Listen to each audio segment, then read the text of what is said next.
It's time for another e-bike review. Today we're reviewing the KBO Breeze, a brand new e-bike from a company I had never heard of. But is it any good? See if this value e-bike is worth the price, and see how it stands up against other brands like Rad Power Bikes and a lot more. Let's dive in. It might seem like a stretch to call a $1,400 electric bike a budget e-bike, but the KBO Breeze comes with a lot of features that you'll find on more expensive bikes and some added features that would actually cost more as upgrades, like on the Rad Rover 5. So we love e-bikes here at We Tried It. We did this full review on the Rad Rover 5. You can watch it here.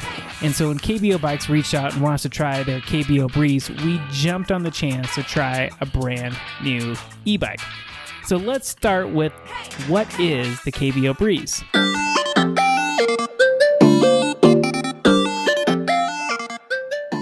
The KBO Breeze is $1,399. It's actually available in stock right now as we're recording this video. It comes with a built-in rear rack, which is awesome. I'll talk more about that in just a second. It's a Class 2 e-bike. That means it has a top speed of 20 miles per hour. It has pedal assist with 5 levels of pedal assist and a throttle. KBO markets this e-bike as a commuter e-bike that can also be taken on some light trails. This is not a serious mountain bike by any stretch of the imagination, but it does have a front suspension fork, which allows you to not feel those bumps in the road, allows you to ride on maybe a slightly maintained trail. Once again, it's not a serious mountain bike, but we had no problems taking it up and down hills and on some rougher roads. It also comes with some fenders, which is awesome to help keep you dry. And like I mentioned, it has the built-in rear rack, which was about a $100 upgrade on our Rad Rover 5. What is KBO Bikes? Well, KBO Bikes is a newer direct-to-consumer e-bike brand, much like Rad Power Bikes and some of the other e-bike brands that you've seen online. They cut out the middleman and ship direct-to-consumer. There are some good and some bad about that. We'll talk about that here in a second. They have 3 main models. They have the KBO Breeze, which we'll be talking about here today. The KBO Breeze Step-Through, which is very similar, except for it has a step-through frame. And they also have the brand new KBO Hurricane, which we want to test out and hope to shortly, but it weighs only 36 pounds. That is pretty amazing. So why is the KBO Breeze a value, quote unquote, e-bike? Well, at $1,399, it is not the cheapest e-bike you've seen, but it's also not going to be the most expensive. And that's really important. When you consider that the Rad Rover 5 retails for $1,778 if you add on the price of the rear rack. You're saving $400 or so here on a e-bike that is really, really close. So let's dive into some of the differences between this and a bike that's $400 or $500 more and see if they have made the right choices in creating a good value of e-bike. And $400 or $500 is not a little amount of money by any stretch of the imagination. So let's dive in.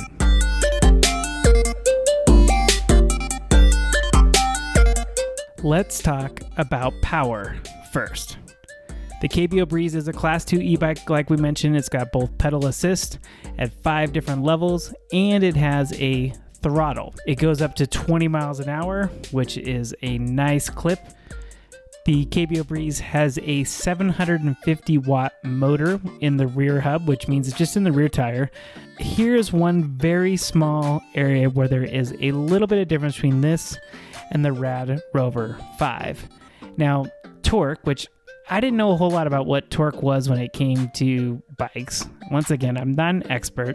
Torque is really the power that gets from the motor to the wheels. So even if you have like a lot of horsepower in a car, but you don't have a lot of torque, it just means that you're producing a lot of energy, but not all of that is being transferred to the wheels.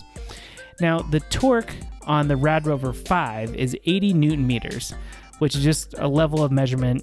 The KBO Breeze has torque at 60 Newton meters. Now that's only a difference of 20 Newton meters, which isn't a whole lot, but it actually is 25% less. Now the big question is can you notice the difference? Here's how I would explain it. If you have never ever ridden an e-bike before, you will never notice a difference in torque between the KBO Breeze at 60 Newton meters and the Rad Power 5 at 80. If you have ridden an e-bike and you've ridden it a lot, you'll notice it very, very slightly. And here's where you notice it the most, is when you are at a cold stop and the first couple of miles an hour using just the throttle. That's about the only place you'll notice it. Once the bike gets going, you have no idea that this is just got a little bit less torque than another e-bike like the Rad Power 5. The other thing that's really interesting, and it's a little bit different between this and other e-bikes that I've tried, the KBO Breeze has a super sensitive pedal assist. And when I say it has a super sensitive pedal assist, I was shocked when I first tried it. Even at level 1 or 2, the pedal assist really kicks in very quickly, and I think it may be to overcompensate for the lack of torque, because it's just going to give you a little bit more oomph quicker. And once again, it's not that big a deal, and if you've never ridden an e-bike before, you actually will think it's just a lot of fun because it's giving you an extra push a lot faster. But if you are used to another e-bike that is not so sensitive, you would probably be like, whoa, that is a lot, and that's really quick. You can see me here even, my head is jolting forward because I'm surprised at how much pedal assist is kicking in. I think this also helps the bike get up going to its top speed of 20 miles an hour a little bit quicker, because the pedal assist just comes in more and more and more, and it makes it a lot of fun. It's just something that I wasn't expecting. It also has a 48 volt removable lithium ion battery with Samsung cells.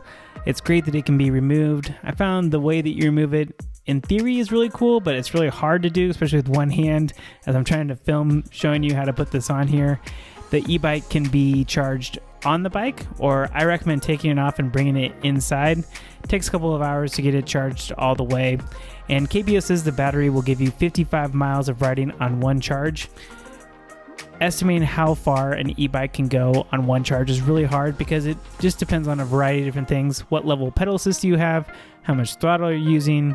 How much do you weigh? Are you going against the wind? Are you going uphill or downhill? It all depends on a bunch of different variables. And the good news is, if the battery runs out, you can always just pedal. That brings me to another crucial part of our KBO Breeze review: the size. Now, the Rad Power 5 is an awesome mammoth beast of an e-bike. I really like the way it looks, but it is huge. It is nearly impossible to pick up, and it's really hard to move, partially because it's really heavy, and partially just because it's got big old tires and it's a big old beast. I really like the size of the KBO Breeze. It's large enough to where it feels really sturdy, and I had no problems going up and down this hill.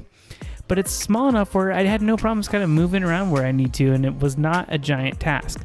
I really liked the overall size of the KBO Breeze. It wasn't too small, and being bigger and having that front suspension fork really allowed me to handle some trails. Once again, I was not doing anything crazy on this, but it was pretty comfortable. I really like the size. It's one of the best features of it, I think. Putting the e-bike together. Can you do it yourself? Yes, you can. It's actually really easy to put the e-bike together. As everyone pointed out when I was putting together the Rad Power 5 and I complained about taking it out of the box, they said just cut open the sides and take it out. And guess what, everyone? I showed that at the beginning of the video just for you so you could see I did it. I listened to your advice. The e-bike itself was pretty easy to put together. The only real pro tip that I have for you in putting it together is when it comes time to put on the most difficult part, which is the front tire, is simply flip the bike over, as you can see that I do here. I couldn't see anything wrong with doing it this way. Once again, I am not a bike mechanic. I am not a bike pro, but I was not able to figure out how to get it done the way that their instruction video showed me. But flip the bike over, put it on that way, and it went on the first or second try. It's pretty easy. KBO also has a great video that you can watch that shows you how to put it all together. Obviously, this was easier to put together the second e-bike that was kind of similar, so I kind of knew what I was doing, but it took me about an hour or so with all my help from my little guy. But yeah, you can totally put this e-bike together by yourself. I also recommend having a bike mechanic look at it after you've driven it 20 miles or so, just to tune it up a little bit, make sure it rides real nice and smooth. Okay, who is the KBO bike for? Well, first of all, you have to be the right height in order to ride the KBO Breeze. They recommend it for someone that's 5'4" to 6'4", it's what their website recommends. So if you're not in between that height range, then you probably should find a bike that does fit you. But the KBO bike is a perfect bike for someone that is a casual bike rider. And what I mean by that is someone that's not a super bike nerd. If you probably know what Newton meters are and torque is, and you want to customize your bike, this probably isn't the right bike for you. But if you're someone that wants to even ride this to work a couple miles a day, I would say this is a perfect bike for you. It is super comfortable. The price is great. But if you are that bike super nerd, you're probably going to be a little frustrated by this bike, and it's kind of bare bones features. And once again, it's not that it's like bottom of the barrel features. They're just not super high-end features that you'll find on some other e-bikes. Now, I was a little bit nervous, just to be honest and frank with you, about trying a bike from a brand that I had frankly never heard of. I had heard of Rad Power Bikes. I hadn't heard of KBO bikes. And I asked my mechanic friend about this bike, and he said, you know, a lot of these things are all the same. They have a lot of the same components. You know, the thing that you want to worry about is the battery. Frankly, I would worry about the battery a little bit on this if you need to get it replaced. It's got kind of a weird setup, but the mechanic said you could always replace it with a different battery. It's got Samsung cells in it, so it's not going to be that big a deal to replace, and it really should last a long time, especially if it's made by Samsung. But that's about the only thing I would worry about on this bike, is having to replace the battery if KBO for some reason isn't around. But you can figure out a different way to attach a different battery to it. You can just have a bike mechanic do it. They're used to it. A lot of these components are just kind of interchangeable, which is pretty cool, and really allows you to look at different bike brands that maybe you've never heard of and save a little bit of money too. Okay, the final verdict. I was once again pleasantly surprised by the KBO Breeze. I really do think it is a solid value at $13.99. Is this the right e-bike for you? Like with everything, it depends. What are you going to be using your e-bike for? If you're going to be riding a couple miles to work every day, or maybe just want to use this to take a trip to the brewery, this is a great bike. If you're wanting to take this up to the mountains and go mountain biking, probably not a great bike. If you're going to be riding this bike 200 miles a week, I would probably say look at a different bike. But if you are a casual bike rider that just wants to ride this on the weekends, maybe a couple miles every day to work, I would highly recommend the KBO Breeze. There's a lot of e-bike brands out there. This one just happens to be available for shipping right now as the time of recording this here in 2021. And it's a good looking bike. You really can't go wrong if something does happen to the e-bike.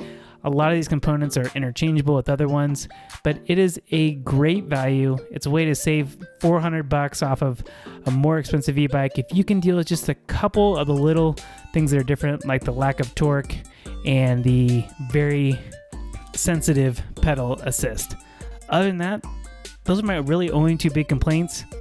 And you know what? If you are riding any sort of e-bike, you're going to have a big smile on your face, and you're not even going to worry about torque or the sensitive pedal assist.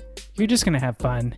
If you haven't ridden an e-bike before, this is a great way to get introduced to it. The affordable price is still a lot of money. I get it. But I promise you, everyone that I've talked to that has ridden it has loved it, asked me questions about it, and wanted to get one for themselves. They're a lot of fun. The KBO Breeze is a solid choice for someone looking for a value e-bike. Now, before I push publish on this video, I decided to take my Rad Rover 5 up the same exact hill that I took the KBO Breeze on in this video, just to see. And you know what? I still think the Rad Rover 5 is a slightly better bike than the KBO Breeze, but at $400 more, it's kind of like, do you really need a Jeep, or do you need something that's not a Jeep? And a lot of people that don't need a Jeep end up buying a Jeep because they like the way it looks. And I think that's a lot of what happens with a bike like the Rad Power 5. It's a fine bike. It's probably more than what most people need. But if you want a nice value e-bike, check out the KBO Breeze. It is a great bike. I would say it is super close in so many different ways. The only reason to pay $400 more for a bike is if you really need it to go on trails, go mountain biking, or you just like the way it looks. But if you want to save an easy $400 and want a great bike that gets you around town, gets you to breweries, helps you run some errands, check out the KBO Breeze. I'm glad I did it because I just wanted to see one last time how close are these two e-bikes, and you can't go wrong with the KBO Breeze. It is a surprisingly great bike. Now back to the regularly scheduled end of this YouTube video. The KBO Breeze is a solid choice for someone looking for a value e-bike that will have a ton of features but won't break the bank. You can spend a lot more on a bike and you can spend a lot less, but this is a pretty good in-between spot. Do you have any questions or comments about our KBO Breeze review? Do you have any questions or comments how it compares to other bikes like the Rad Power 5? Please leave them below. Did you like this video? Make sure you give it a thumbs up. Make sure you hit subscribe. And we're going to be reviewing more e-bikes. We've got this little funny Jetson one that we're going to review here shortly. But we hope to see you again real soon.